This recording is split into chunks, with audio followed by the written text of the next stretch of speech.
On November 4th, 2025, a gentle autumn afternoon draped over Louisville, Kentucky, with clear blue skies, a light 6-knot breeze from the south, endless visibility, and a comfortable 64 degrees Fahrenheit, perfect flying weather for any pilot. At Muhammad Ali International Airport, the bustling UPS aviation hub, a McDonnell Douglas MD-11F, registration N259UP, stood ready for a routine cargo flight to Honolulu, Hawaii. This aircraft, a 34-year-old veteran of the UPS fleet, had just undergone a thorough inspection in San Antonio, Texas, from September 3rd to October 18th, with a final check on September 4th, 2025, showing no irregularities in the maintenance logs. As the story unfolds, it's a reminder of how quickly routine can turn to tragedy, and if you're gripped by this tale, drop a 1 in the comments to let us know you're with us. At around 4:45 p.m. local time, 3 seasoned pilots stepped out of their crew van, ready for another long night flight. Leading the team was Captain Richard Wartenberg, a 62-year-old from Independence, Kentucky, with over 23,000 flight hours under his belt. With his silver hair and sharp eyes, he exuded a calm that only decades in the cockpit can forge. Alongside him was First Officer Lee Truitt, 58, boasting 18,000 hours, and in the observer seat was Relief Captain Dana Diamond, 55. These men knew the drill. Night flights and repetitive checklists were second nature. They paused under the massive wing of the MD-11 for the familiar walk-around, a safety ritual etched into every pilot's instincts. Richard inspected the left side, running his hand over the faded paint of engine pylon number 1, a spot that would later become the heart of a disaster. His keen eyes saw no cracks, no leaks, no signs of metal fatigue. Lee checked the right. Dana handled the tail and wheels, and everything looked good. With a quick pat on the back, they climbed the stairs into the spacious cockpit, greeted by the smell of worn leather seats and coffee from a thermos. A mundane comfort that made the day feel like any other. The before-start checklist kicked off with precision. Fuel quantity checked, 38,000 gallons of Jet A1, plenty for the long haul to Hawaii. Hydraulic quantity checked, all systems stable. Flight controls checked, aileron, elevator, rudder moving freely. Transponder on, mode C active. Their voices echoed, check, in a steady rhythm like a soft jazz tune they'd played 1,000 times. No rush, no skipped steps. Then came the engine start, the 3 GE CF68C2 engines roaring to life one by one, a faint blue smoke dissolving into the afternoon breeze. After start and taxi checklists followed, with Lee easing the 285-ton beast along taxiway Alpha, past Mike, stopping short of runway 17R. The Louisville Tower came through with that distinct local drawl. UPS 2976 heavy, wind 170 at 6, runway 17R, cleared for takeoff. Good day. Richard cracked a slight smile, responding, cleared for takeoff 17R, UPS 296 heavy.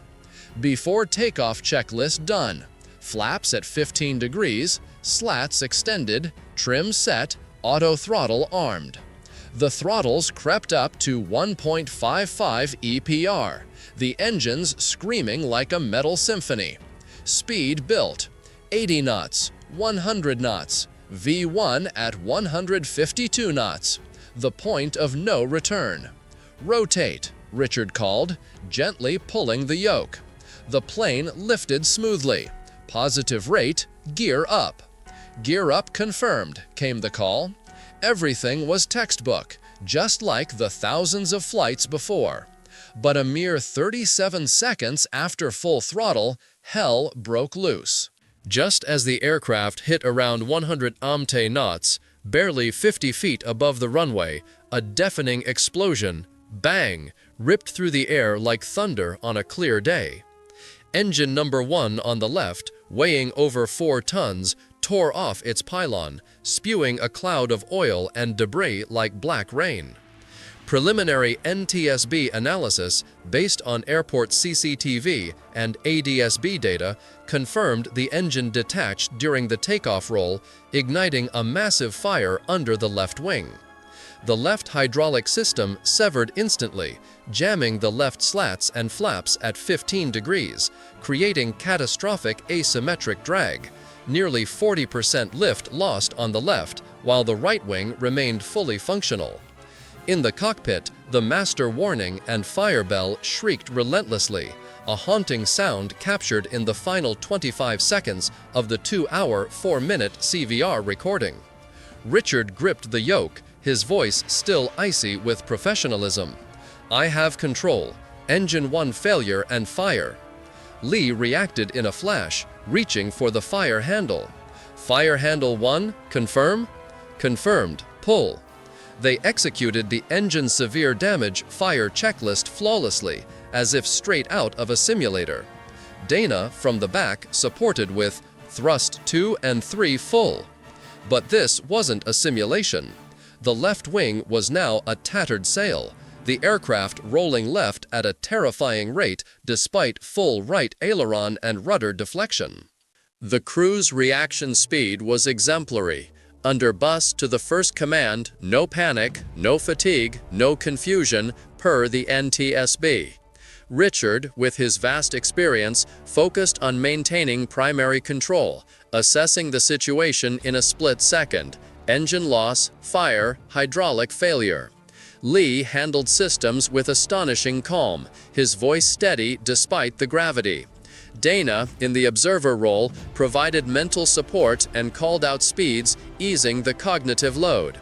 This was textbook crew coordination, each man knowing his role, no one playing hero, just pure teamwork. Yet aviation physics is unforgiving. With asymmetric thrust from the remaining engines pushing right and lift loss on the left, the rolling torque escalated exponentially.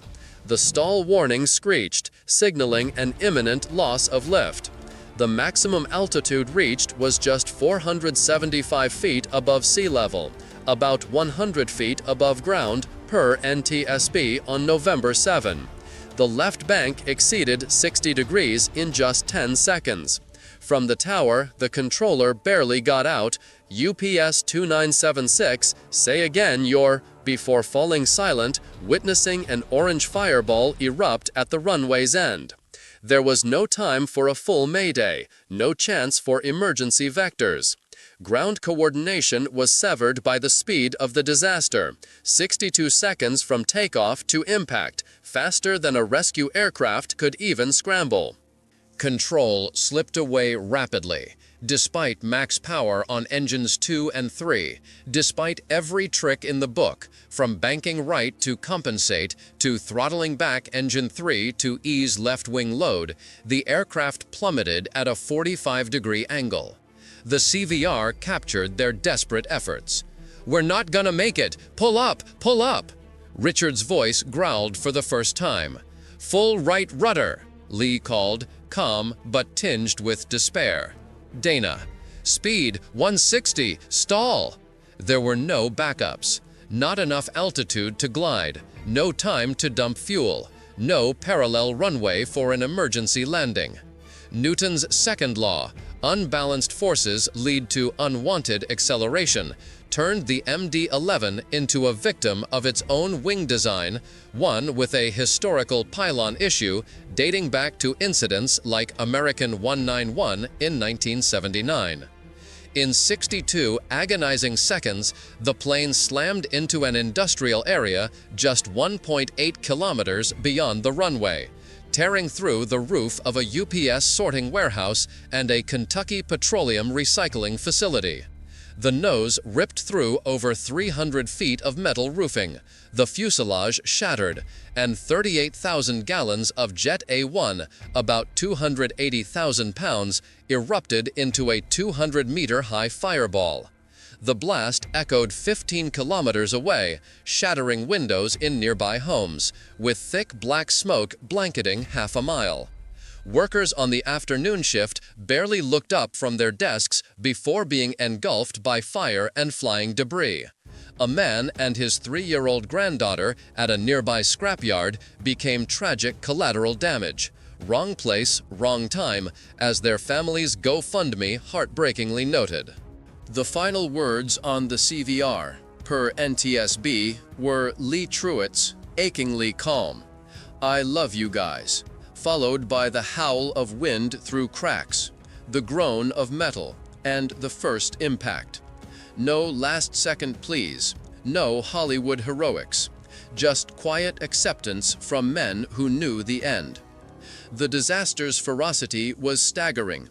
Temperatures at the fire's core exceeded 1,100 degrees Celsius, turning the industrial zone into a fiery hell for hours.